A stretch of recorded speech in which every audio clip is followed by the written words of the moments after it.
Pada hari ini saya akan share kepada Bapak Ibu semua em, dari perisai iman, gitu ya. Dan terutama saya mau informasikan terlebih dahulu kepada Bapak Ibu semua bahwa ini kita bukan gereja online atau apa atau sedang melakukan ibadah online, bukan.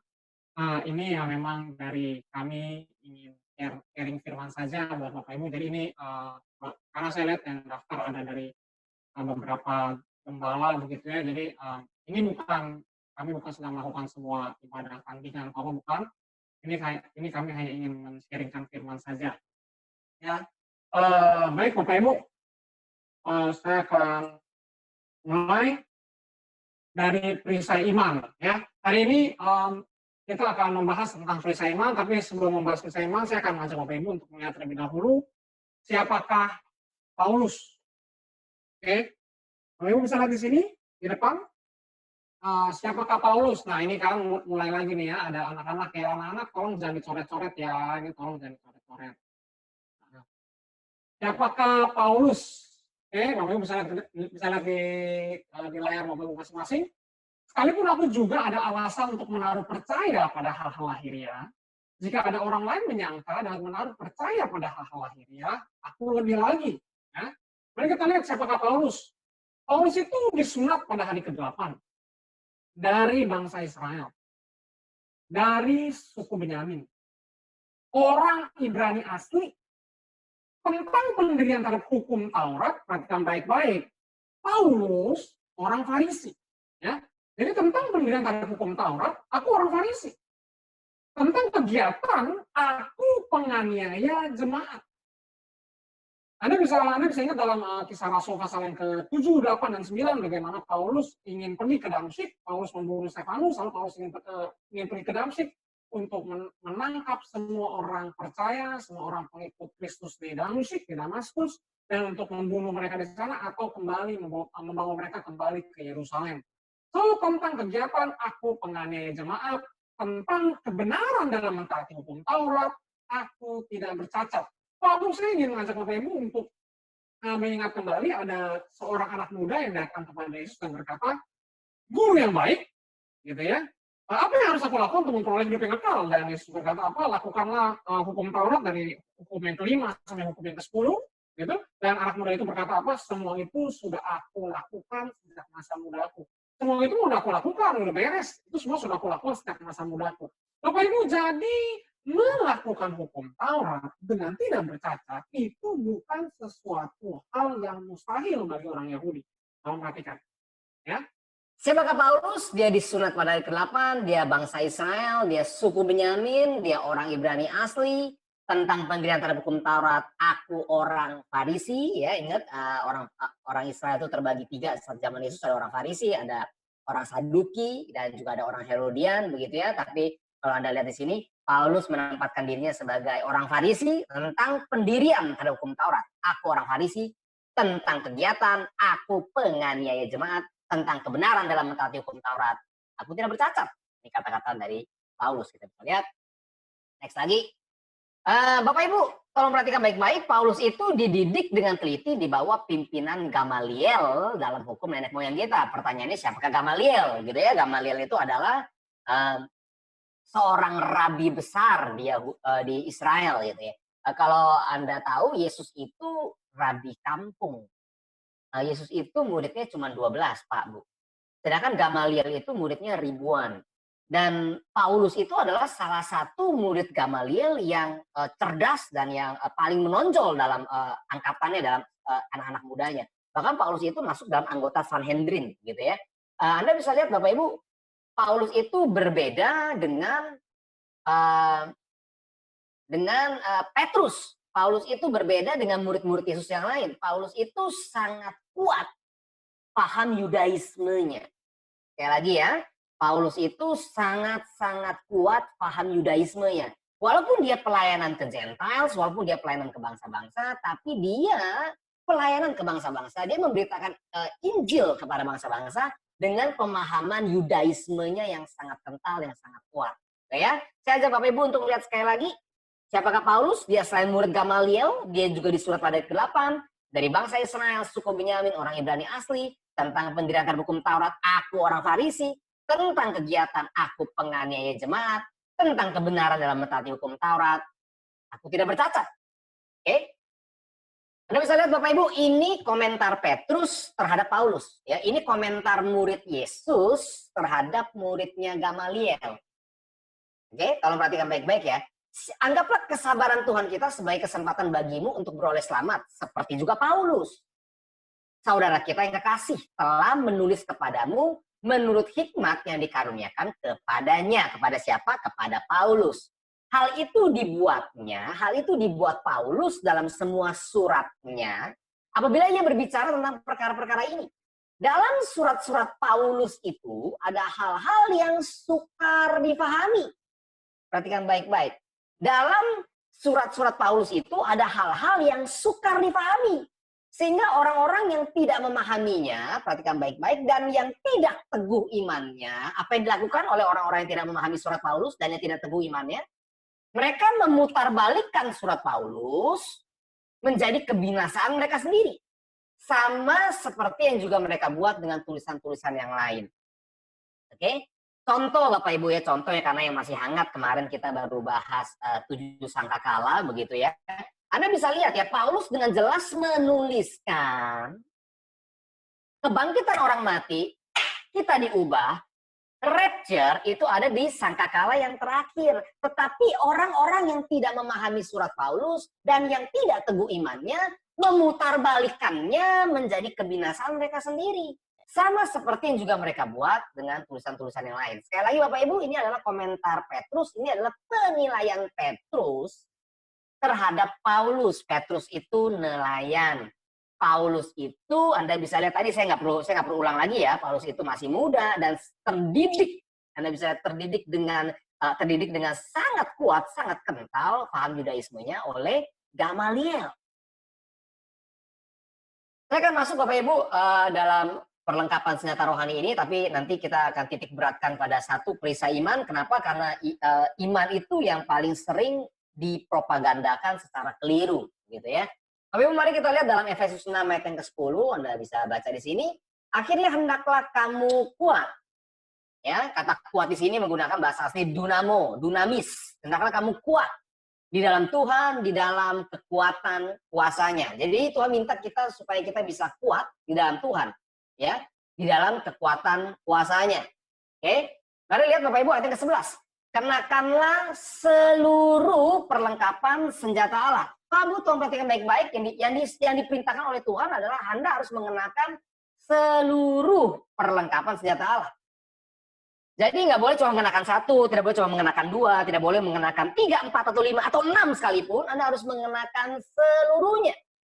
Supaya kamu dapat bertahan. Supaya kamu, Anda bisa lihat ya, dunastai, supaya kamu memiliki kekuatan untuk bertahan melawan stenai, tipu muslihat iblis. Bapak Ibu kalau Anda lihat di sini, bentar ya, ini lihat ya. Tipu muslihat itu menggunakan bahasa asli adalah metodia. Ya, kalau buat Bapak Ibu yang pernah sekolah, pernah kuliah gitu ya, ini saya yakin Bapak Ibu pasti pernah sekolah, pernah kuliah gitu ya. Bapak Ibu pasti pernah mendengar sebuah kata metode. Metode penelitian, metodologi penelitian. Metode itu adalah artinya begini Bapak Ibu. Metode itu ya rumusnya ya itu lagi. Gitu loh. Itulah yang namanya metode, metodologi penelitian, ya. Jadi kalau Anda perhatikan di sini, sebenarnya metode iblis, kita harus bertahan melawan metode iblis. Jadi iblis itu metodenya dari dulu ya cuma satu, ya itu lagi. Dia nggak punya metode lain. Dan kalau Anda tahu, metode dia itu adalah hendak menyamai yang maha tinggi. Dan dia metodenya adalah penyesatan. Oke ya, tolong perhatikan baik-baik ya. Iblis itu selalu hendak menyamai yang maha tinggi, dan metode yang digunakan iblis dari zaman ke zaman adalah penyesatan. Itulah metodias iblis. Saya ulang, kenakanlah seluruh perlengkapan senjata Allah supaya kamu dapat bertahan melawan metode iblis. Anda bisa lihat Bapak Ibu, tolong perhatikan baik-baik.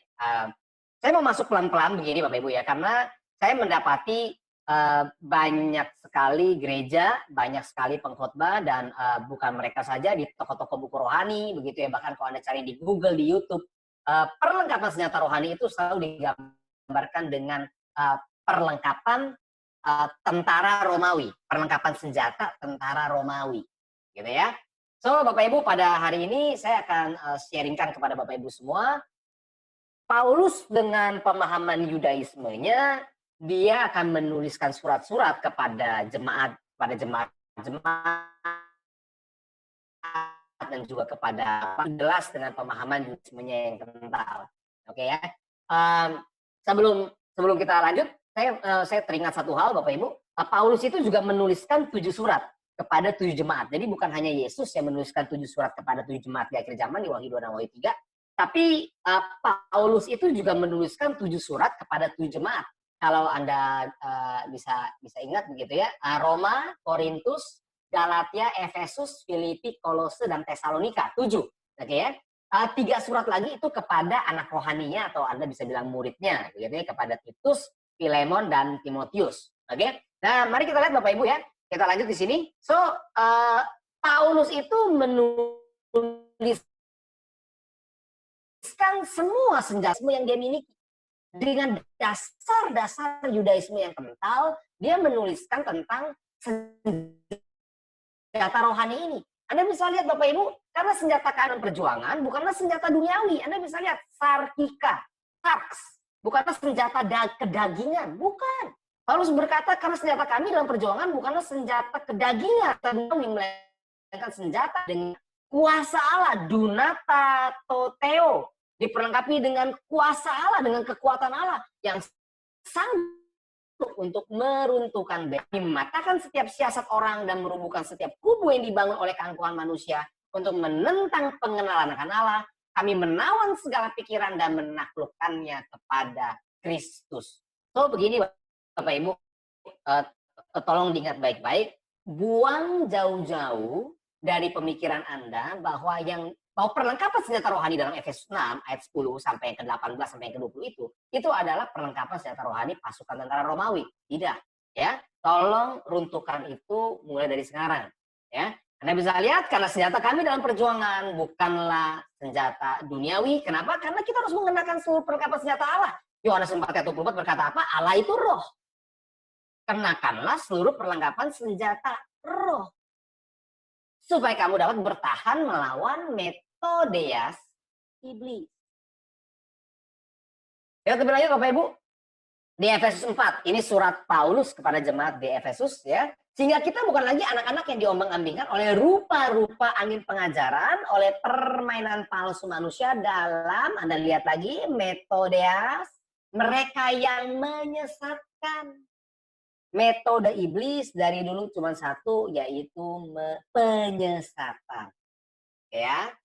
Anda lihat Bapak Ibu, tolong lihat baik-baik ayat 12. Karena perjuangan kita bukanlah melawan darah dan daging. Ingat, darah dan daging tidak mendapat bagian dalam kerajaan sorga, dikatakan dalam Korintus. Ya. Perjuangan kita bukanlah melawan darah dan daging, tetapi perhatikan baik-baik, melawan pemerintah-pemerintah, melawan penguasa-penguasa, melawan penghulu-penghulu dunia yang gelap ini. Ingat, penghulu-penghulu dunia yang gelap, skotos, kemarin kita sudah bahas ya, dalam Sangakala, skotos, penghulu-penghulu dunia yang gelap, Allah adalah terang. Oke? Melawan penghulu-penghulu dunia yang gelap, melawan roh-roh jahat di udara. Jelas, itu sebabnya yang harus dikenakan adalah perlengkapan senjata Allah. Allah itu roh, perlengkapan senjata roh. Kenapa? Karena perjuangan kita bukanlah melawan darah dan daging. Jadi Anda jangan pakai contoh menggunakan perlengkapan senjata pasukan Romawi. Tidak. Perjuangan kita bukanlah melawan darah dan daging, tetapi melawan pemerintah-pemerintah, melawan penguasa-penguasa, melawan penghulu-penghulu dunia yang gelap, melawan roh-roh jahat di udara. Oke? Mari kita lihat lebih lanjut. Ayat 13, sebab itu ambillah seluruh perlengkapan senjata Allah supaya kamu dapat mengadakan perlawanan pada hari yang jahat dan tetap berdiri. Bapak Ibu, buat Bapak Ibu yang pernah mengikuti seminar yang kami adakan, saya di hari kedua itu sudah selalu teriak-teriak bahwa terminologi berdiri itu menghiasi akhir zaman dan bahkan sudah tertulis dalam perjanjian lama. Ya, ya ini sekedar refreshment saja gitu ya buat Bapak Ibu yang pernah mengikuti. Pasti Bapak Ibu ingat bahwa di hari kedua saya selalu berkata bahwa berdiri, berdiri, berdiri, berdiri bagi Kristus, berdiri di hadapan Tuhan. Anda bisa lihat sekarang Paulus juga menggunakan statement yang sama, begitu ya. Ya saya mencontoh Paulus gitu ya, menggunakan statement yang sama. Anda bisa lihat mengadakan perlawanan pada hari yang jahat itu dan tetap berdiri sesudah kamu menyelesaikan sesuatu. Ingat, jangan engkau sujud menyembah kepada Allah lain. Engkau harus tetap berdiri pada hari-hari yang jahat. Anda lihat lagi Bapak Ibu ya. Di Yakobus 4 ayat yang ke-7, karena itu tunduklah kepada Allah dan lawanlah iblis. Jadi memang iblis itu harus dilawan. Nanti kita lihat Bapak Ibu bagaimana cara melawan iblis. Ya, iblis itu memang harus dilawan, dia bolos. Oke? Baik Bapak Ibu, mari kita lihat 7 perlengkapan senjata Tuhan. Ya, ini yang ya saya sengaja masih mengambil latar belakangnya senjata Romawi gitu ya. Mari kita lihat. Jadi berdirilah tegap. Kembali ada perintah untuk berdiri. Jadi berdirilah tegap. Berikat pinggangkan kebenaran dan berbaju zirahkan keadilan. Bapak Ibu, sekedar untuk Bapak Ibu tahu gitu ya. Kebenaran maksudnya kebenaran yang pertama dan yang kedua adalah baju zirah keadilan begitu ya. Sebenarnya kalau Anda cek di dalam Matius 5 itu di kaiosune, bahasa asli di kaiosune itu bukan keadilan, tapi sebenarnya juga adalah artinya di kaiosune itu juga adalah kebenaran. Tapi begini Bapak Ibu, kalau kebenaran yang aletheia ini kebenaran yang gimana bahasanya? Kebenaran itu sendiri. Itu adalah kebenarannya Tuhan gitu. Ini adalah the truth. Nah, kalau bahasa Inggrisnya truth. Kalau di kaiosune itu bahasa Inggrisnya adalah righteous. Jadi truth itu adalah ya kebenaran itu sendiri gitu. Kebenaran yang hakiki itu kebenarannya. Sedangkan di kaiosune itu kita dibenarkan. Gitu ya. Kita dibenarkan karena iman. Nah, itu dibenarkan. Orang benar itu orang-orang yang dibenarkan. Tapi akulah jalan, akulah kebenaran, itu menggunakan bahasa asli akulah kebenaran itu, akulah sang kebenaran itu, akulah aletheia. Oke ya? Jadi berdirilah tegap, berikat pinggangkan kebenaran dan berbaju zirahkan keadilan.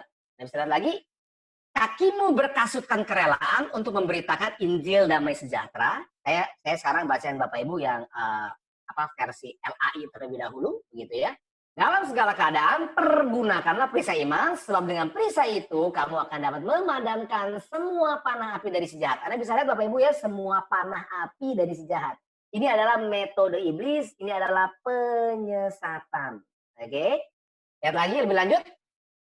Dan terimalah ketopong keselamatan dan pedang roh, yaitu firman Allah. Pak Bu, tolong lihat baik-baik. Ketopong keselamatan dan pedang roh itu satu kesatuan, yaitu Rema Theo, yaitu Rema, bukan logos yang digunakan di sini, tapi digunakan bahasa asli adalah Rema, yaitu Rema Allah. Ya, so Anda bisa lihat Bapak Ibu. Dan terimalah ketopong keselamatan dan pedang roh, yaitu firman Allah. Bapak Ibu tolong lihat baik-baik. Saya perhatikan orang seringkali berhenti, begitu ya, pada 6 perlengkapan senjata Tuhan ini. Mereka berhenti di sana dan mereka berkata, oh ini jelas ini adalah perlengkapan senjata tentara Romawi. Mereka berkata seperti itu. Pak Bu, tolong jangan lupakan ada perlengkapan senjata yang terakhir. Dalam segala doa dan permohonan, berdoalah setiap waktu dalam roh dan berjaga-jagalah dalam doamu itu dengan permohonan yang tak putus-putusnya untuk segala orang kados. Ya. Orang kados, kemarin kita sudah bahas ya, yang dipisahkan di perlakuan berbeda supaya memberikan hasil yang berbeda. So Bapak Ibu kalau Anda lihat, saya katakan, tolong lihat lagi ke slide ini, ada 7 perlengkapan senjata Tuhan. Ya, Anda bisa lihat ada 7. Ya, bukan 6 seperti yang digunakan oleh tentara Romawi. Dan kenapa saya katakan Bapak Ibu tolong buang dari tadi gitu ya, bahkan sekarang saya katakan lagi tolong buang pemikiran Anda bahwa ini adalah bahwa ini adalah perlengkapan tentara Romawi, begitu. Kenapa? Karena tentara Romawi tidak berdoa, Pak Bu. Tentara Romawi tidak berdoa, ya. Dan sedangkan Paulus dalam suratnya menuliskan firman Tuhan ada 7. Sekarang saya akan bacakan kepada Bapak Ibu, begitu ya, dari versi bahasa aslinya. Oke. Ini bukan buat gaya-gayaan Bapak Ibu kalau kita baca firman Tuhan dari bahasa asli, tapi begini. Dari bahasa asli kita akan mendapatkan kebenaran yang sejati, ya. Saya harap Bapak Ibu bisa setuju gitu ya dengan statement saya ini. Anda bisa lihat, jadi berdirilah tegap. Pakai bahasa asli ya. Ikatlah pinggangmu dengan kebenaran. Ya, tutupi dadamu dengan keadilan. Kasuti kakimu dengan kesiapan, karena bahasa aslinya dikatakan hetoimazo. Kasuti kakimu dengan kesiapan untuk memberitakan Injil damai sejahtera. Dalam segala keadaan, angkatlah perisai iman. Ya, dalam segala keadaan, angkatlah perisai iman, sebab dengan perisai itu kamu akan dapat memadamkan semua panah api dari si jahat. Dan terimalah ketopong keselamatan. Pak, Bu, buat Anda yang sudah pernah ikut seminar, Anda pasti ingat apa itu keselamatan dalam bahasa Ibrani? Yeshua. Terimalah ketopong Yeshua dan pedang roh, yaitu rema Allah. Sekali lagi ya, bukan logos. Pedang bermata 2. Itu baru logos. Oke? Itu baru firman Tuhan, itu baru logos. Tapi ketopong keselamatan dan pedang roh itu adalah rema Tuhan. Dalam segala doa dan permohonan, berdoalah setiap waktu dalam roh dan berjaga-jaga dalam doamu itu dengan permohonan yang tak putus-putusnya untuk segala orang kudus. Oke? Nah, lihat lagi Bapak Ibu. Yang pertama, ikatilah pinggangmu dengan kebenaran. Tolong lihat ke depan baik-baik. Tutupi dadamu dengan keadilan. Kasuti kakimu dengan, kesiapan memberitakan Injil damai sejahtera. Angkatlah perisai iman. Pak, Bu, 4 item ini, bukan 4 item ya. 4 kategori ini harus kita lakukan terlebih dahulu supaya kita bisa berdiri. Anda bisa ikuti saya? Jadi bukan berdiri dulu, baru pakai ikat pinggang, baru tutup dada, baru kasuti kaki dengan kerelaan, baru angkat perisai iman. Tidak. Anda harus, saya terdistract sedikit. Anda harus mengikat pinggangmu dengan kebenaran, tutupi dadamu dengan keadilan, kasuti kakimu dengan kerelaan, angkatlah perisai iman, baru Anda dapat berdiri pada hari-hari yang jahat. Oke, Bapak Ibu, siang ke sore ini kita akan hanya membahas di angkatlah perisai iman, ya. Kita akan hanya membahas di sini. Mari kita lihat. Saya masih menggunakan tentara Romawi. Anda bisa lihat dalam segala keadaan, analabontes perisai iman. Angkatlah perisai iman. Perhatikan ya, dalam segala keadaan, dalam segala situasi, dalam segala keadaan. Angkatlah perisai iman, sebab dengan perisai itu kamu akan dapat memadamkan semua panah api dari si jahat. Bapak Ibu, kembali Bapak Ibu ya, ingat, tolong ingat baik-baik, Paulus itu punya pemahaman Yudaisme yang kental. Mari kita lihat Bapak Ibu, apa yang dimaksud dengan perisai di dalam perjanjian lama, ya. Anda bisa lihat dalam 2 Samuel 22 hingga 31, adapun Allah jalannya sempurna, sabda Tuhan itu murni, dia menjadi perisai, dia menjadi magen. Dia menjadi magen bagi semua orang yang berlindung padanya. Anda bisa lihat, tetapi engkau Tuhan, tapi engkau Yahweh adalah magen yang melindungi aku, adalah perisai yang melindungi aku. Engkaulah kemuliaanku dan yang mengangkat kepalaku. Anda bisa lihat lagi di Mazmur 33. Jiwa kita menanti-nantikan Tuhan, dialah penolong kita dan perisai kita dan magen kita. Lebih jelas dan sangat jelas dalam Mazmur 84 yang ke-11. Sebab Tuhan Allah adalah perisai, adalah magen. Ya, jadi angkatlah perisai iman, Anda bisa lihat, ya. Jadikanlah Tuhan sebagai perisaimu, Anda bisa lihat lagi. Dalam Kejadian 15 ini kata magen pertama kali muncul dalam firman Tuhan dalam Kejadian 15 ayat yang pertama. Kemudian datanglah firman Tuhan kepada Abraham dalam suatu penglihatan. Janganlah takut Abraham, akulah perisaimu. Upahmu akan sangat besar. Ya. So, Bapak Ibu, Anda bisa lihat perisai dalam Perjanjian Lama itu adalah Tuhan. Kalau mau lebih detailnya adalah perisai dalam Perjanjian Lama itu adalah Yahweh.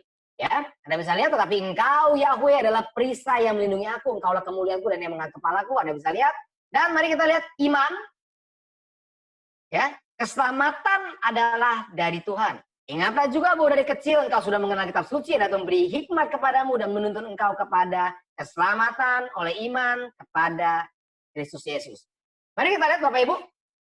So, begini Bapak Ibu ya. Kalau Anda yang selama ini memiliki pemahaman, tolong lihat kursor saya. Anda yang selama ini memiliki pemahaman bahwa yang dimaksudkan oleh Paulus di dalam Efesus 6 gitu ya. Itu adalah perlengkapan senjata pasukan tentara Romawi. Tolong lihat baik-baik. Ini perisainya tentara Romawi. Oke. Dalam segala keadaan, angkatlah perisai iman. Kalau memang perisai ini yang digunakan, tolong lihat baik-baik Bapak Ibu, tolong perhatikan baik-baik. Sadarlah dan berjaga-jagalah. Lawanmu si iblis berjalan keliling. Berjalan keliling sama seperti singa yang mengaum-ngaum dan mencari orang yang dapat ditelannya. Iblis itu berjalan berkeliling, sedangkan perisai Anda itu cuma seperti ini. Ingat, perjuangan kita bukanlah melawan darah dan daging, tapi melawan penguasa-penguasa di udara, roh-roh jahat di udara. Itulah yang harus kita lawan. Lawanlah iblis. Oke?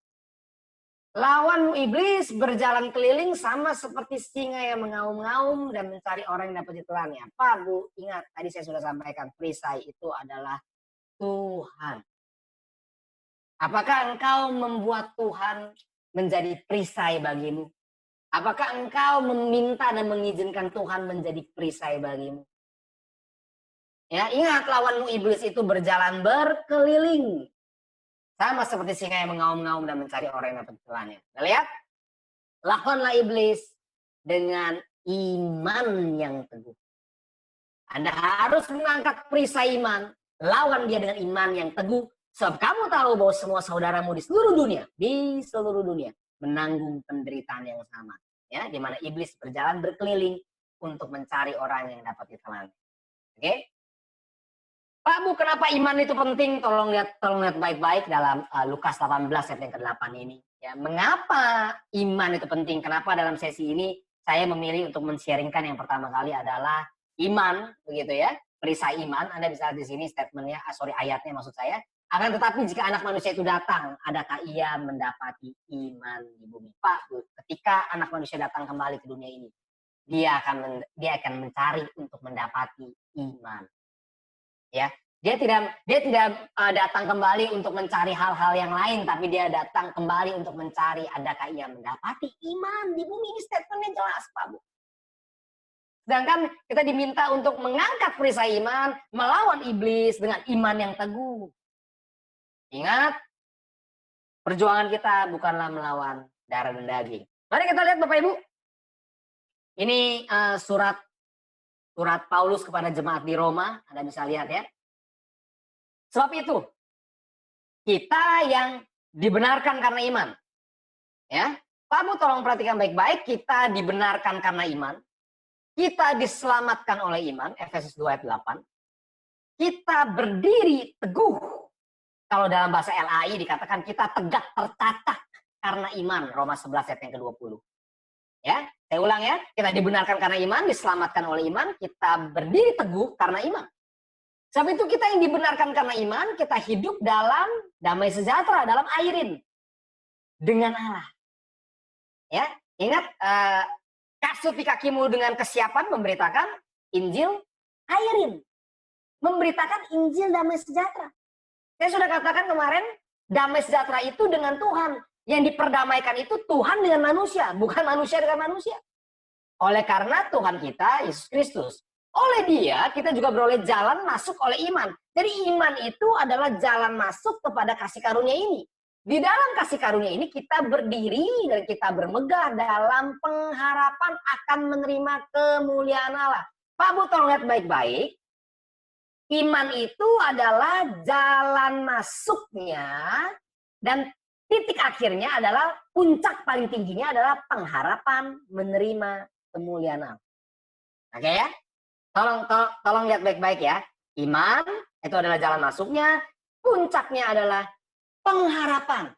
Ya, kalau Anda pasti sering dengar Christ in you is the hope of glory. Gitu ya. Hope of glory, pengharapan akan kemuliaan. Oke? Jadi, iman adalah jalan masuk untuk kita pengharapan, bermegah dalam pengharapan menerima kemuliaan Allah. Tolong lihat baik-baik Bapak Ibu, kalau Anda memiliki iman, dan bukan hanya itu saja, kita malah bermegah juga dalam kesengsaraan kita. Ini kata kesengsaraan, tapi bahasa aslinya menggunakan, bahasa aslinya adalah tilipsesin. Kita bermegah dalam aniaya kita, tilipsesin, gitu ya. Kita bermegah dalam aniaya kita karena kita tahu bahwa aniaya itu menimbulkan hupomon. Aniaya itu menimbulkan ketekunan. Maka kalau buat Bapak Ibu yang sudah pernah mengikuti seminar, Anda bisa ingat lagi Bapak Ibu dalam Wahyu 13 ayat yang ke-10. Ya. Yang penting di sini ialah ketekunan dan iman orang-orang kudus yang diperangi dan dikalahkan oleh binatang yang muncul di dalam laut itu. Oke ya? Saya lanjut lagi ya. Dan bukan itu saja, kita malah bermegah juga dalam aniaya kita karena kita tahu bahwa aniaya itu menimbulkan hupomon, ketekunan, dan ketekunan itu menimbulkan tahan uji, dokimaso, dan tahan uji menimbulkan pengharapan. Pengharapan apa, Pak Bu? Pengharapan apa, Om Tante? Pengharapan akan menerima kemuliaan Tuhan. Oke ya? Jadi Anda bisa lihat ya jalannya, tolong lihat yang ke atas. Tolong lihat ke atas ya. Aniaya menimbulkan ketekunan, ketekunan menimbulkan tahan uji itu menimbulkan pengharapan. Pengharapan apa? Kemuliaan Tuhan. Iman itu jalan masuknya. Ya, Bapak Ibu, ini ayat yang sering dipropagandakan untuk meraih hal-hal duniawi. Ya, saya perjelas sekali lagi Bapak Ibu ya. Iman, ini ayat Ibrani 11 ayat 1 ini sering dipropagandakan untuk meraih, mencapai hal-hal duniawi. Iman adalah, tolong lihat ya, iman adalah bahasa asli ya, hupostasis. Iman adalah asuransi. Iman adalah jaminan. Iman adalah jaminan, iman adalah asuransi dari segala sesuatu yang kita harapkan. Apa itu yang menjadi harapan kita? Tuh saya kasih back step lagi. Harapan kita adalah menerima kemuliaan Allah. Tolong jangan lari dari firman Tuhan. Ya. Iman adalah jaminan dari segala sesuatu yang kita harapkan dan bukti dari segala sesuatu yang tidak kita lihat. Pak Bu, saya tahu di gereja-gereja ya yang mengajarkan prosperity gospel begitu ya. Mereka mengajarkan kalau Anda mau beli rumah baru, Anda harus beriman. Anda mau beli mobil baru, Anda harus beriman. Anda mau sekolah anak di luar negeri, beriman dong. Gitu ya. Itu yang seringkali diucapkan oleh para pengkhotbah di gereja-gereja berkat begitu ya. Bapak Ibu tolong lihat baik-baik. Tolong lihat baik-baik ke ayat ini. Rumah yang ingin Anda beli, mobil yang ingin Anda beli, itu sudah Anda lihat. Itu sudah Anda lihat. Oke. Tolong lihat baik-baik Bapak Ibu, ini di Ibrani 11 ayat 1 berbicara tentang para saksi-saksi iman. Ya, ingat bahasa asli dari kata saksi apa? Martir. Ini adalah Ibrani 11 itu sedang berbicara para martir iman. Dan bukti dari segala sesuatu yang tidak kita lihat. Kalau sekarang gini, Anda silakan baca Ibrani 11 dan Anda akan mendapati para martir iman itu tidak melihat. Tidak melihat. Apakah ketika mereka sudah mati apakah sebelum mereka mati, mereka berhasil melihat apa yang dijanjikan kepada mereka? Jawabannya tidak. Jawabannya tidak. Sampai mereka mati, mereka tidak melihat apa yang dijanjikan kepada mereka. Iman adalah asuransi jaminan. Bapak Ibu, izinkan saya sedikit membahas tentang asuransi, begitu ya. Asuransi itu bahasa Inggrisnya adalah assurance, assurance, ya. Berbeda dengan insurance. Insurance itu biasanya tahunan, ya. Kalau Anda tahu itu produk tahunan. Tapi kalau assurance itu Anda pasti terima. Baik Anda hidup, Anda mati, Anda pasti terima. Itulah makna dari kata assurance. Makanya Anda bisa mendapati, saya kasih contoh ya, Anda bisa mendapati life assurance, ada juga life insurance. Lebih murah yang mana? Lebih murah yang life insurance. Itu lebih murah karena dia produk tahunan. Life assurance itu lebih panjang, itu lebih proteksinya itu lebih panjang sampai Anda mati. Kalau Anda belum mati pun, Anda masih hidup sampai akhir pertanggungan, uang tetap cair. Nah, iman itu adalah asuransi. Iman itu bukan insurance. Makanya Anda mendapati gini, health, kesehatan, itu health insurance. Nggak ada health assurance, nggak ada. Ya, Anda bisa lihat karena ini asuransi itu Anda pasti terima. Kita fokus ke asuransi ya. Anda pasti terima, baik Anda hidup atau Anda mati, Anda pasti terima. Itulah iman. Iman adalah asuransi, hypostasis, jaminan dari segala sesuatu yang kita harapkan dan bukti dari segala sesuatu yang tidak kita lihat. Pak Bu, kalau rumah baru, mobil baru yang Anda harapkan, begitu ya, itu Anda sudah lihat. Atau tidak masuk kategori ayat ini. Bapak Ibu begini, saya bukan menentang orang Kristen kaya, bukan. Orang Kristen boleh kaya nggak? Boleh. Orang Kristen boleh nggak pengen punya mobil baru? Boleh. Pengen punya rumah baru? Boleh nggak? Boleh. Kenapa nggak boleh? Tapi itu bukan iman. Itu impian, Pak Bu. Itu impian. Ya, bedakan iman dengan impian. Mau punya impian mobil baru boleh nggak? Boleh. Mau punya impian rumah baru boleh nggak? Boleh. Caranya kerja.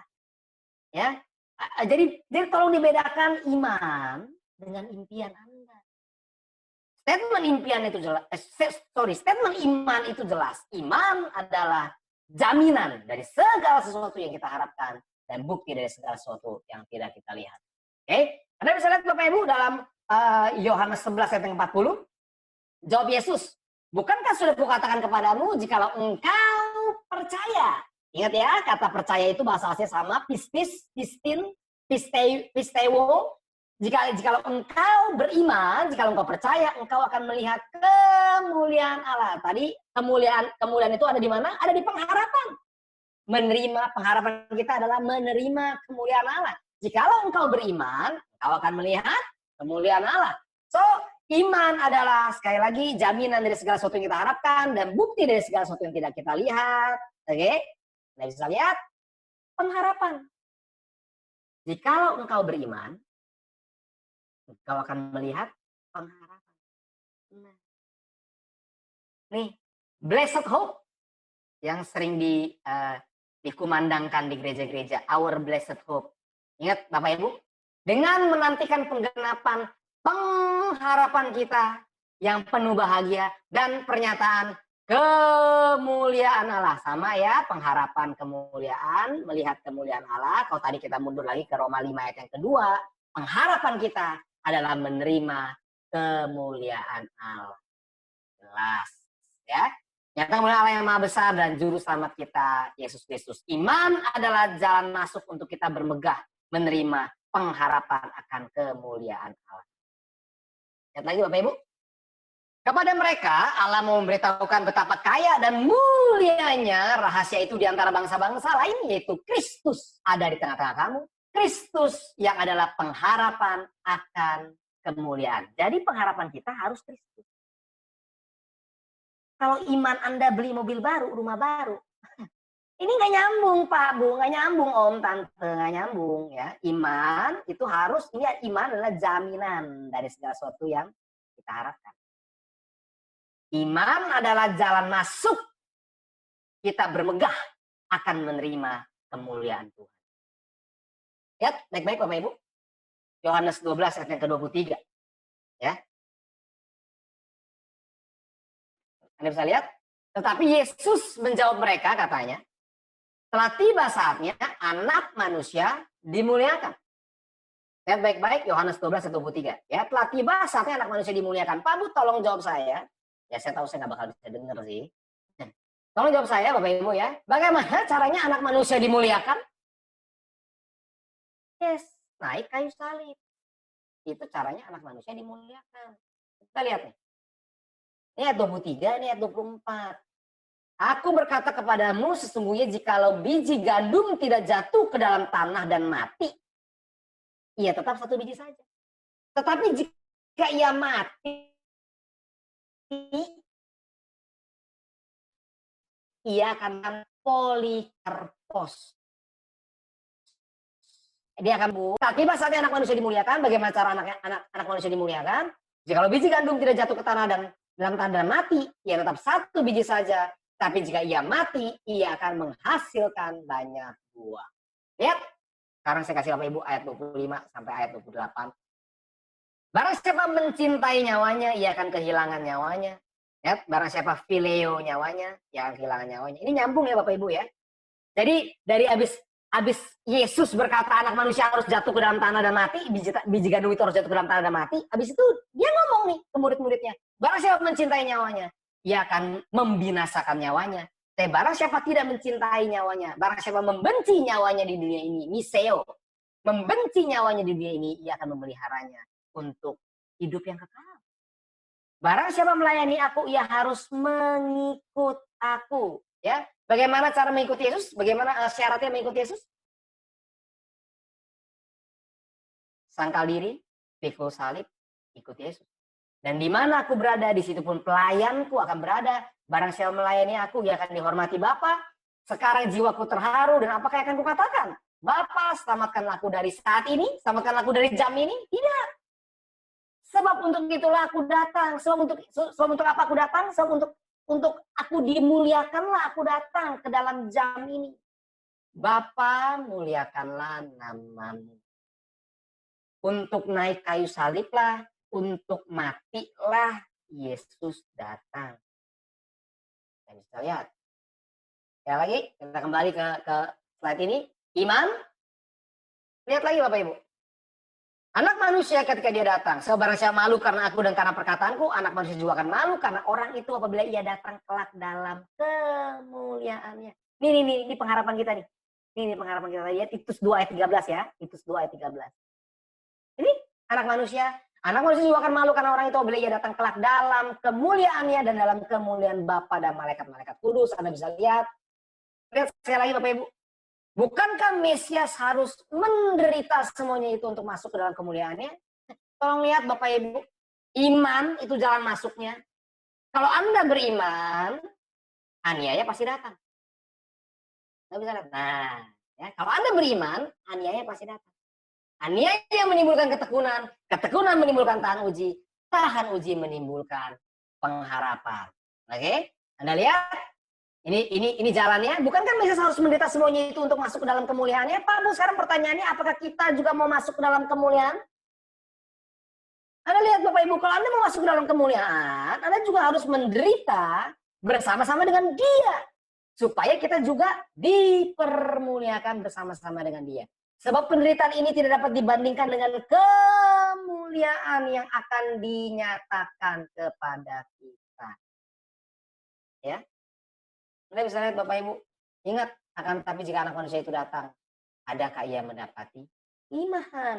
Iman itu jalan masuknya, iman itu pintu masuknya kita bisa menuju dimuliakan, pengharapan menerima kemuliaan Tuhan, dipermuliakan bersama-sama dengan Tuhan. Karena ketika Tuhan datang dalam kemuliaannya, ya, ketika Tuhan datang, ketika anak manusia datang dalam kemuliaannya, adakah ia mendapati iman ibu.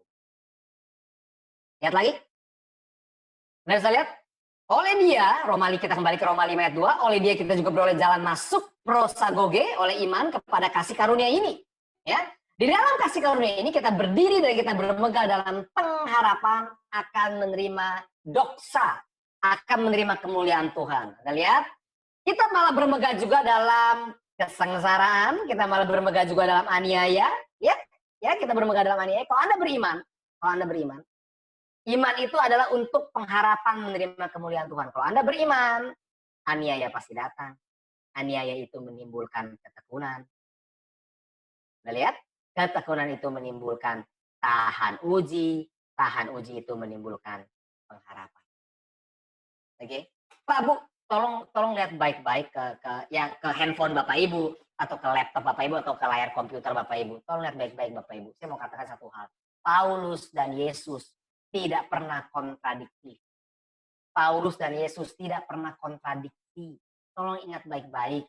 Paulus itu punya pemahaman Yudaisme yang sangat kental. Tadi saya sudah sampaikan ya, tujuh latar belakang Paulus dan ditambah bahwa dia adalah murid Gamaliel. Oke, itulah Paulus dengan pemahaman Yudaismenya. Lalu dia ditangkap oleh Yesus dan dia menjadi Messianic Jew, dari Yahudi Ortodoks gitu ya, menjadi seorang Messianic Jew. Anda bisa lihat, itulah Paulus. Dan Yesus datang bukan untuk meniadakan hukum Taurat atau kitab para nabi, Yesus datang untuk menggenapinya.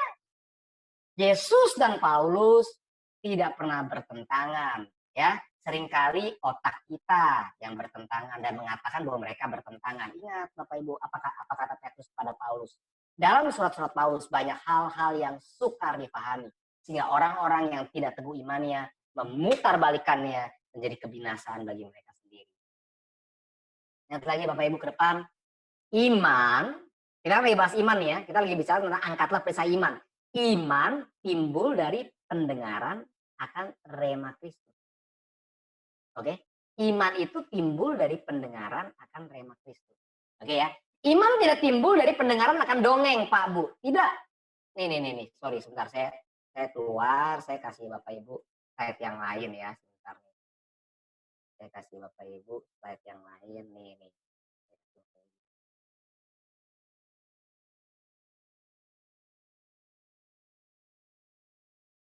Nih, tolong lihat baik-baik ya. Karena akan datang waktunya orang tidak dapat lagi menerima ajaran sehat, tetapi mereka akan mengumpulkan guru-guru menurut kehendaknya untuk memuaskan keinginan telinganya, ya. Yang dipuaskan keinginan telinganya. Barang siapa bertelinga, hendaklah yang mendengar. Saya sudah sampaikan ya. Mereka akan memalingkan telinganya dari kebenaran, aletheia. Mereka memalingkan telinganya dari aletheia. Siapakah aletheia? Siapakah kebenaran itu? Yesus. Akulah jalan, kebenaran, dan hidup. Akulah jalan, akulah aletheia, ya, dan hidup. Anda lihat, orang-orang di akhir zaman akan memalingkan telinganya dari Yesus dan membukanya bagi dongeng. Bahasa aslinya mitos, ya. Pak Bu, kalau ada gereja yang memang lebih senang mengkhotbahkan, ya, bagaimana menjadi suami yang baik, bagaimana menjadi istri yang baik, lalu khotbah-khotbahnya adalah tentang bagaimana pengembangan diri, motivasi dalam bisnis. Itu mitos. Sekali lagi biar nancep, itu mitos. Pastikan mimbar gereja digunakan untuk memberitakan kebenaran. Yesus Kristus, firman Tuhan. Bukan hal-hal duniawi. Ya. Saya harap jelas. Mereka akan memalingkan telinganya dari kebenaran dari Yesus dan membukanya bagi dongeng. Kita kembali Bapak Ibu ke slide yang perisai iman. Lihat lagi ya. Iman timbul dari pendengaran akan rematos Kristus. Pak Bu, kalau Anda mengkhotbahkan dongeng kepada jemaat Anda, kalau Anda membiasakan telinga Anda untuk mendengar dongeng, begitu ya, sorry, iman tidak akan timbul. Iman timbul dari pendengaran akan rema Kristus. Saya harap jelas. Domba-dombaku mendengarkan suaraku dan aku mengenal mereka dan mereka mengikut aku. Barang siapa mau mengikut aku, ya harus menyangkal dirinya, memikul salibnya dan mengikut aku. Domba-dombaku mendengarkan suaraku. Bapak Ibu kalau Anda baca dalam Wahyu 3 ayat yang ke-20, bagaimana ketika Yesus berdiri di muka pintu dan mengetok. Apa statement Yesus? Barang siapa mendengar suara dan membukakan pintu. Kalau Anda dengar suara Yesus, Anda bukakan pintu bagi Yesus, itu berarti Anda mengenali suara Yesus. Itu berarti Anda membiasakan diri Anda untuk mendengar kebenaran firman Tuhan. Pak, Bu, kalau Anda terbiasa mendengarkan dongeng, hidup Anda akan berlimpah, engkau akan terus naik dan tidak pernah turun, engkau akan jadi kepala bukan jadi ekor, bisnismu akan terus naik. Kalau engkau percaya kepada Yesus, engkau akan sukses, begitu ya. Kalau engkau kaya, engkau bisa memberitakan kebenaran firman Tuhan dengan lebih dahsyat, luar biasa. Begini Bapak Ibu, Anda betapa sehatnya hidup Anda. Tidak. Anda tidak dipanggil untuk memberitakan hal-hal duniawi seperti itu. Ya, Anda dipanggil untuk memberitakan iman Anda kepada dunia.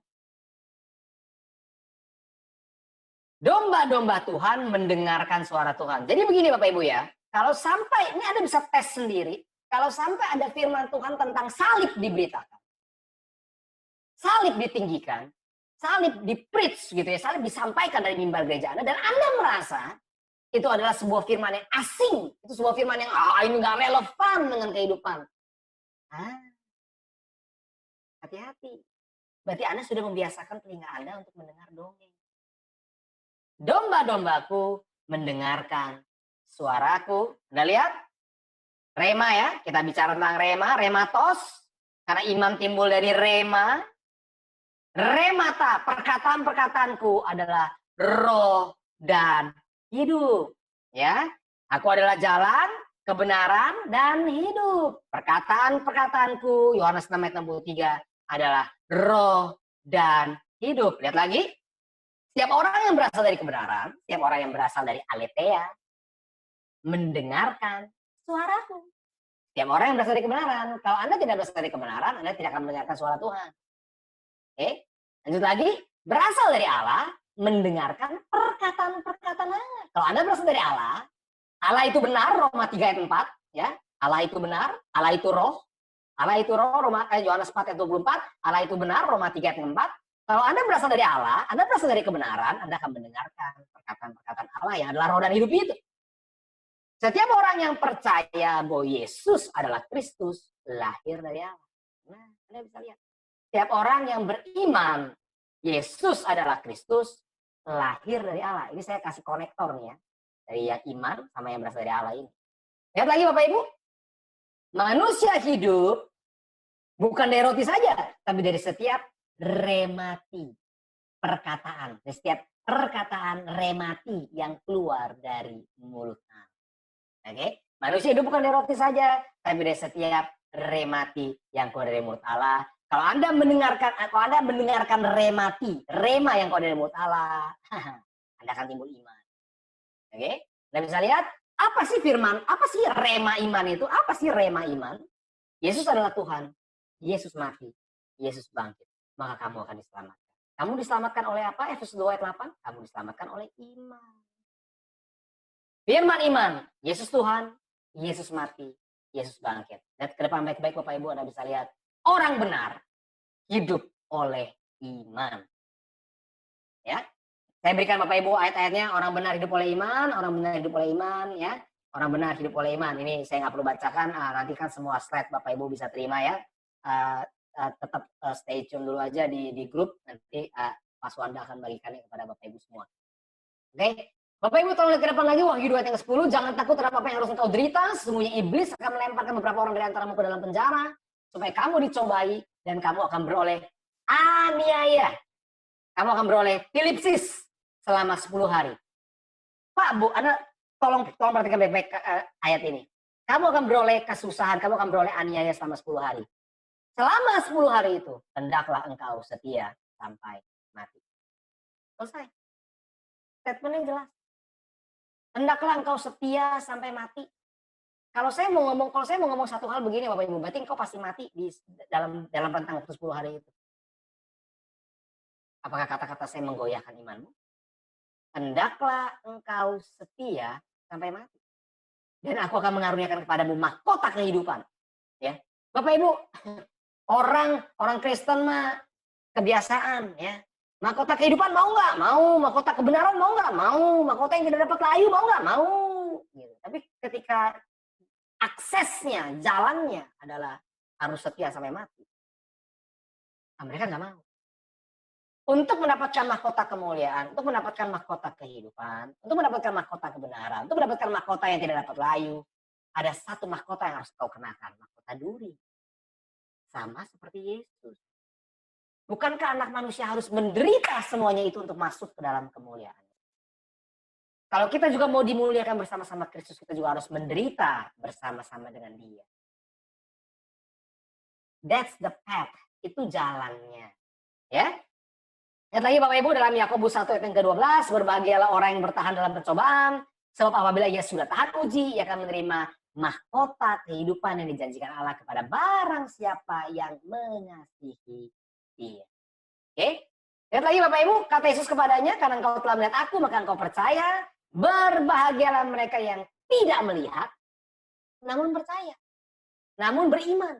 Iman adalah jaminan dari segala sesuatu yang kita harapkan, dan bukti dari segala sesuatu yang tidak kita lihat. Sebab kita diselamatkan dalam pengharapan, tetapi pengharapan yang dilihat bukan pengharapan lagi. Sebab bagaimana orang masih mengharapkan apa yang dilihatnya? Bapak Ibu kembali ya. Kalau Anda mengharapkan hal-hal duniawi, gitu ya. Sekali lagi Bapak Ibu, itu bukan iman. Itu namanya Anda punya impian. Ya. Sebab bagaimana orang masih mengharapkan apa yang dilihatnya. Kalau Anda udah pergi ke showroom mobil, udah test drive mobil baru, itu udah bukan harapan lagi, versi firman Tuhan. Saya bicara firman Tuhan, saya tidak bicara para motivator, bukan. Saya bicara tentang firman Tuhan. Bukan pengharapan lagi. Sebab bagaimana orang masih mengharapkan apa yang dilihatnya. Tolong lihat baik-baik Bapak Ibu dan baca lagi Ibrani 11 ayat yang pertama. Tetapi jika kita mengharapkan apa yang tidak kita lihat, kita menantikannya dengan hupomon, kita menantikan dengan tekun. Iman adalah jalan masuk. Kita menerima pengharapan dimuliakan bersama dengan Tuhan, gitu ya. Itu iman. Kalau Anda beriman, aniaya pasti datang. Aniaya itu menimbulkan ketekunan. Ketekunan menimbulkan tahan uji. Tahan uji menimbulkan pengharapan. Sekarang aku bersuka cita bahwa aku boleh menderita karena kamu dan menggenapkan dalam dagingku, kata Paulus. Ya, apa yang kurang pada penderitaan, pada aniaya. Aniaya Kristus untuk tubuhnya, yaitu jemaat. Bapak Ibu, ternyata penderitaan Kristus itu masih kurang. Harus digenapi oleh tubuhnya. Oke, tolong lihat baik-baik. Kristus adalah kepala, jemaat adalah tubuh. Tolong lihat lagi nih ayat ini. Ya. Menggenapkan dalam dagingku apa yang kurang pada penderitaan Kristus untuk tubuhnya, yaitu jemaat. Jikalau dunia membenci kamu, ingatlah bahwa dunia sudah terlebih dahulu membenci aku daripada kamu. Jikalau mereka telah menganiaya aku, mereka juga akan menganiaya kamu, Pak Bu. Mereka juga akan menganiaya kamu, Om, Tante. Pasti. Kalau dunia sudah membenci kamu, kalau dunia membenci kamu, ingat aja, dunia sudah membenci aku. Kalau dunia sudah menganiaya aku, dunia juga akan menganiaya kamu. Sekarang ini pertanyaannya saja, Bapak Ibu ya. Ini saya tuh nggak bisa dengar suara Bapak Ibu. Apakah dunia sudah membenci Yesus? Sudah. Ya udah tinggal tunggu aja, dunia juga akan membenci kita. Iya toh? Apakah dunia sudah menganiaya Yesus? Sekarang pertanyaan kedua, apakah dunia sudah menganiaya Yesus? Jawabannya juga sudah. Jadi tinggal ditunggu aja. Mereka juga akan menganiaya kamu. Ini firman Tuhan kan? Anda nggak mau nengking firman Tuhan kan? Nengking firman Tuhan pakai firman Tuhan kan? Enggak kan? Ini firman Tuhan Bapak Ibu, Anda bisa lihat. Dialah kepala yang menyelamatkan tubuh. Sebab karena kasih karunia, kamu diselamatkan oleh iman. Sebab kepada kamu dikaruniakan bukan saja untuk percaya kepada Kristus, melainkan juga untuk menderita untuk Dia. Bapak Ibu tolong perhatikan baik-baik Filipi 1 ayat 29. Karunia untuk percaya, karunia untuk beriman, itu satu paket dengan karunia untuk menderita bagi dia. Saya harap ayat ini jelas. Ya. Karunia untuk percaya. Kalau Anda merasa Anda diberikan karunia untuk beriman kepada Yesus Kristus, begitu ya. Itu berarti Anda menerima satu paket untuk Anda juga menderita bagi dia. Lihat Bapak Ibu. Iman itu adalah percaya Yesus adalah anak Tuhan. Ini ayatnya. Saya kasih Bapak Ibu dari 1 Yohanes 5 ayat 4 sampai 5 ya. Pak Bu tolong ingat baik-baik, Ibrani 11 itu bukan definisi iman. Ini adalah fungsi iman. Ibrani 11 adalah fungsi iman. Ibrani 11 ayat 1 itu adalah fungsi iman. Definisi iman adalah 1 Yohanes 5 ayat 4 sampai 5. Mari kita lihat. Sebab semua yang lahir dari Allah mengalahkan dunia. Dan inilah kemenangan yang mengalahkan dunia. Apa kemenangan yang mengalahkan dunia? Iman kita. Inilah kemenangan yang mengalahkan dunia. Siapakah yang mengalahkan dunia selain daripada dia yang percaya bahwa Yesus adalah anak Tuhan? Pak Bu, iman yang mengalahkan dunia adalah percaya, pisteo, beriman bahwa Yesus adalah anak Tuhan. Jadi saya sekarang kasih Bapak Ibu di Ibrani 11 ayat yang pertama ya. Sekali lagi Bapak Ibu, Ibrani 11 ayat yang pertama itu bukan definisi iman, tapi itu adalah fungsi iman. Percaya Yesus adalah anak Tuhan adalah jaminan dari segala sesuatu yang kita harapkan dan bukti dari segala sesuatu yang tidak kita lihat. Iman adalah kemenangan yang mengalahkan dunia. Pak Bu, tolong lihat lagi. Yohanes 16 ayat 33. Semuanya itu kukatakan kepadamu supaya kamu beroleh damai sejahtera dalam aku. Dalam dunia kamu menderita penganiayaan.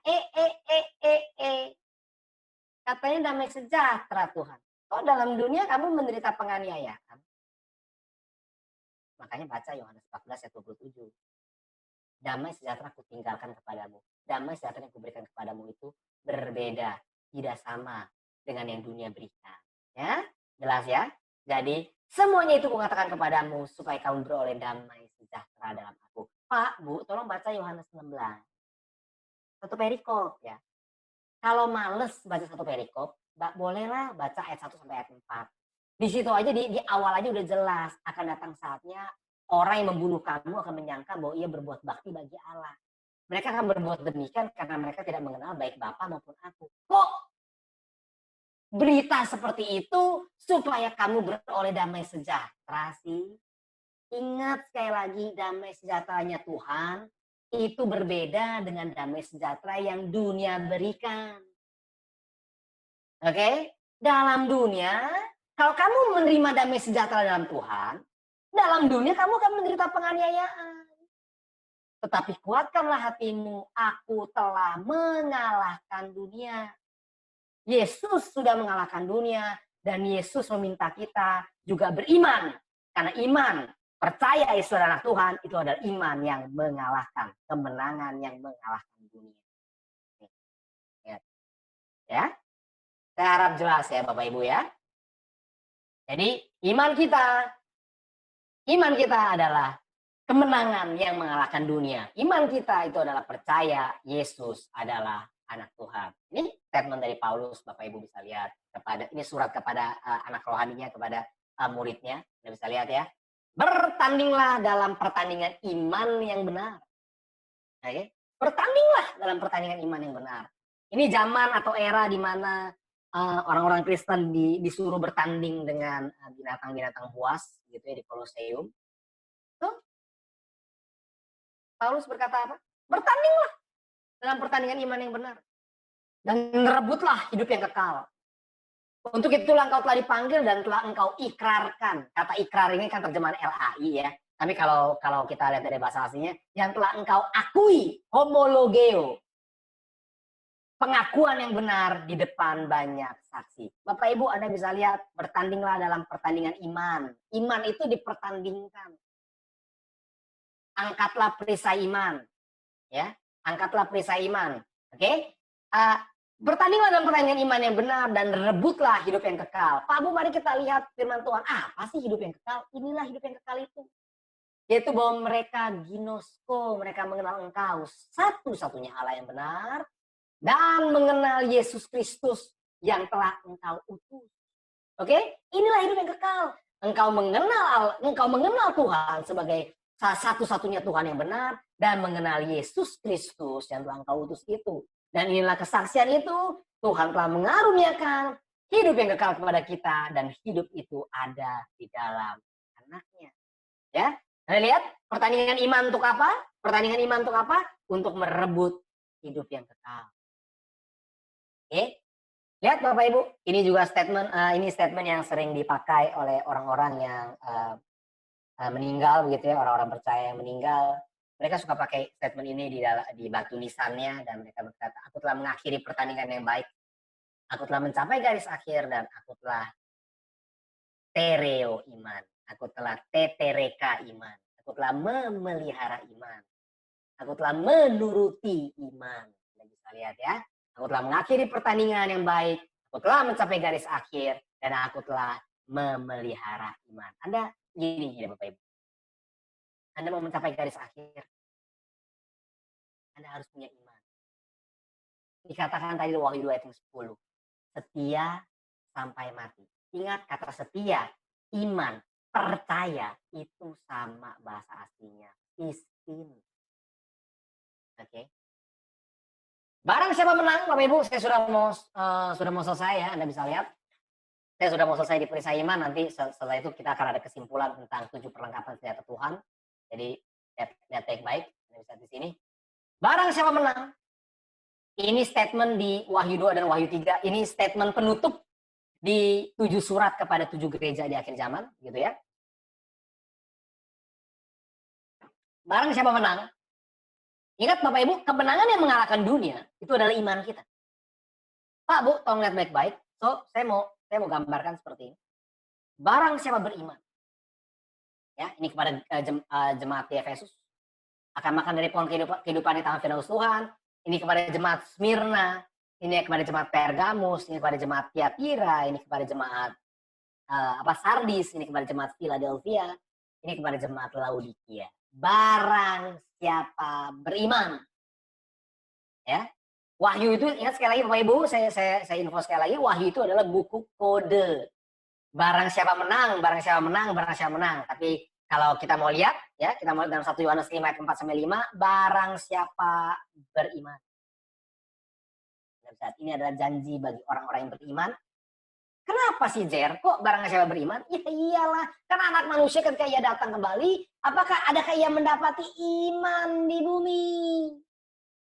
Karena iman itu adalah kemenangan yang mengalahkan dunia. Aku telah mengalahkan dunia. Kamu juga harus mengalahkan dunia. Apa kemenangan yang mengalahkan dunia? Iman. Dan inilah dicari oleh anak manusia ketika ia datang. Tolong lihat baik-baik Bapak Ibu. Karena dengan hati orang percaya dan dibenarkan. Kita dibenarkan karena iman. Roma 5 ayat yang 1.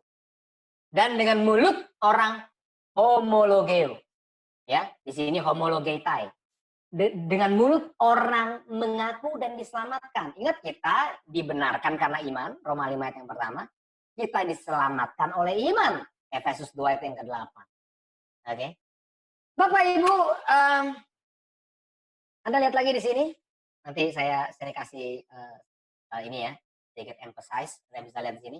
Setiap orang yang homologeo, mengakui aku depan manusia, aku juga akan mengakui dia depan Bapakku yang di sorga. Ya, barang siapa menyangkal aku di depan manusia, aku juga akan menyangkal depan Bapakku yang di sorga. Aku berkata kepadamu, setiap orang yang mengakui aku depan manusia, anak manusia juga akan mengakui dia di depan malaikat-malaikat Allah. Barang siapa menyangkal aku depan manusia, ia akan disangkal depan malaikat-malaikat Allah. Pak, Bu, mengaku dengan apa? Dengan mulut. Ingat ya, nih saya kasih slide-nya lagi. Mengaku dengan apa? Mengaku dengan mulut.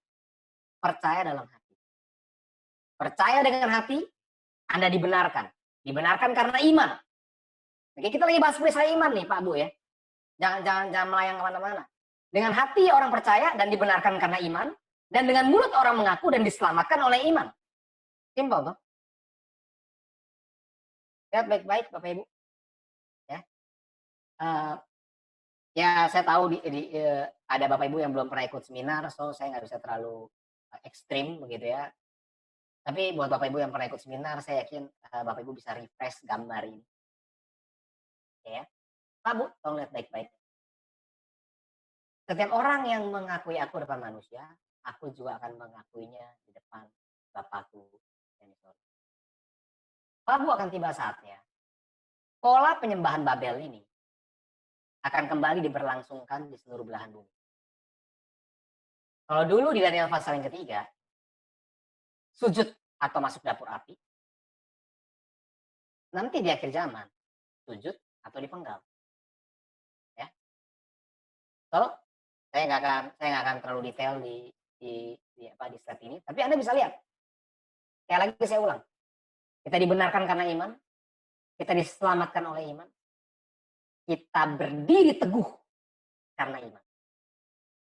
Dalam Roma 11 ayat yang ke-20 dikatakan kita tegak tercacak. Itu terjemahan LAI. Tapi kalau kita mulai dari bahasanya yang lebih tepat, kita berdiri teguh karena iman. Dan Tuhan sudah meminta kita untuk mengambil posisi, kenakanlah seluruh perlengkapan senjata Allah supaya kamu dapat berdiri pada hari-hari yang jahat. Bapak Ibu, orang-orang berkata bahwa ya banyak orang, mayoritas orang di sana di luar berkata bahwa perlengkapan senjata rohani dalam Efesus 6 ayat 10 sampai 17. Mereka cuma sampai ayat 17 dan mereka berkata bahwa itu adalah perlengkapan senjata pasukan tentara Romawi. Bapak Ibu, tapi kalau kita mau secara fair membaca keseluruhannya, maka kita akan mendapati bahwa ada 7 perlengkapan senjata rohani. Dan proposal dari kami, begitu ya, itu bukanlah pasukan tentara Romawi, tapi itu adalah baju, itu adalah perlengkapan baju imam besar. Sorry, bukan baju tepatnya ya, pakaian imam besar. Ya, Anda bisa lihat. Ikatilah pinggangmu dengan kebenaran. Ya. Pak Bu, kebenaran di sini adalah aletheia. Pinggang itu buat orang Yahudi. Ingat ya, buat orang Israel, pinggang itu adalah lambang kekuatan. Makanya Anda bisa mendapati, remukkanlah pinggang. Kenapa semua laki-laki kulihat tangannya pada pinggangnya, begitu ya? Seperti perempuan yang hendak melahirkan karena kesakitan. Terminologi pinggang dalam budaya Yahudi itu adalah lambang kekuatan. Ikatilah pinggangmu dengan kebenaran. Pastikan Yesus yang adalah jalan dan kebenaran itu. Pastikan Yesus yang adalah kebenaran itu menjadi kekuatan dalam hidupmu. Ya, ikatlah pinggangmu dengan kebenaran. Tutupi dadamu dengan keadilan. Oke, tutupi dadamu dengan keadilan. Kasuti kakimu dengan kesiapan. Kesiapan apa? Memberitakan Injil damai sejahtera. Oke? Bapak Ibu ingat ya, Bapak Ibu ya. Kasuti kakimu. Pak Bu, imam itu kalau ini imam, ya ini kan masih pakai kasut nih. Tapi kalau imam sedang masuk ke dalam ruang kudus dan ruang maha kudus, itu imam itu harus menanggalkan kasutnya. Dari mana? Tanggalkanlah kasutmu sebab tempat ini kudus. Ya, Anda bisa dapati dalam lupa saya. Ya di Keluaran 3 seingat saya, Keluaran 3 dan juga Yosua pasal yang ke-5 gitu ya. Tanggalkan kasutmu sebab tempat ini kados. Kadoslah kamu sebab aku kados.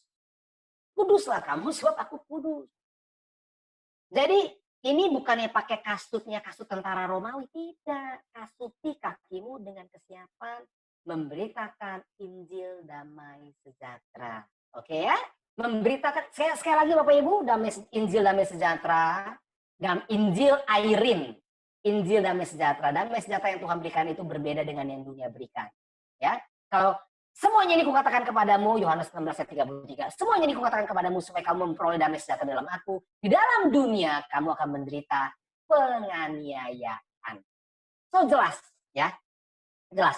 Kemarin juga saya sudah sampaikan di dalam Matius 10, ya. Perhatikan baik-baik di Matius 10. Aku datang, jangan kamu sangka aku datang untuk membawa damai. Aku datang untuk melemparkan pedang. Tapi tolong dibaca, Pak Bu, tolong dibaca. Aku datang untuk melemparkan pedang bagi siapa? Sesama manusia. Anda bisa lihat itu antara sama manusia. Orang akan membenci bapaknya, orang akan membenci ibunya gitu ya. Dan musuh orang adalah seisi rumahnya. Anda bisa lihat. Pedang itu datang untuk memisahkan manusia dengan manusia. Kamu jangan sangka aku datang untuk membawa damai bagi manusia. Tidak, aku datang itu membawa damai dari Tuhan, memperdamaikan Tuhan dengan manusia. Bukan manusia dengan manusia. Sekali lagi tolong ingat baik-baik ya. Antara manusia dengan manusia tidak ada yang perlu diperdamaikan. Yang perlu diperdamaikan adalah antara Tuhan dengan manusia. Oke? Markus 8 ayat 35 ya. Markus sebentar saya biar lebih jelas ya. Saya kasih Bapak Ibu ya ini. Markus 8 ayat 30. Tolong lihat baik-baik Bapak Ibu.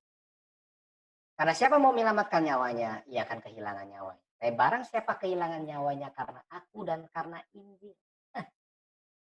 Pak, Bu, tolong lihat baik-baik. Memberitakan Injil damai sejahtera. Ketika engkau mengkasuti kakimu dengan kesiapan. Memberitakan Injil damai sejahtera. Hei, perhatikan baik-baik. Engkau berpotensi kehilangan nyawa. Ketika engkau memberitakan damai sejahtera yang memperdamaikan antara Tuhan dengan manusia, engkau berpotensi kehilangan nyawa di dunia ini. Karena di dalam dunia kamu akan menderita penganiayaan.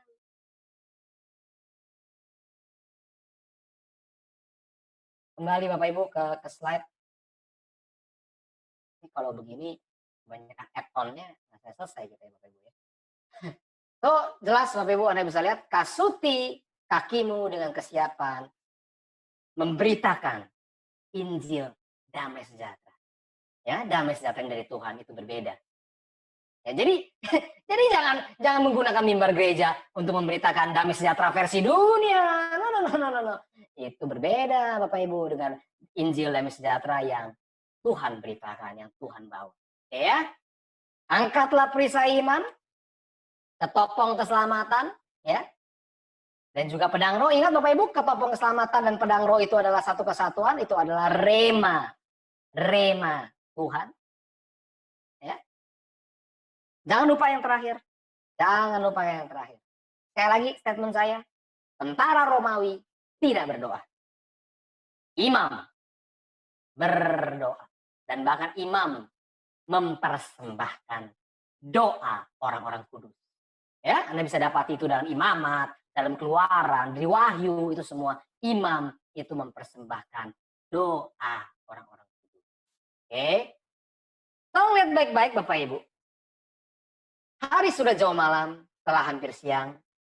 Sebab itu marilah kita menanggalkan perbuatan-perbuatan kegelapan dan mengenakan perlengkapan senjata terang. Di Efesus bilangnya perlengkapan senjata terang itu adalah ikat pinggang kebenaran, tutupi dadamu dengan keadilan, kasuti kakimu dengan kesiapan, angkatlah perisai iman, ketopong keselamatan, pedang roh, berdoa. Bapak Ibu ini semua adalah perlengkapan senjata terang. Ini semua, karena kalau Anda lihat ini semua adalah Yesus Kristus.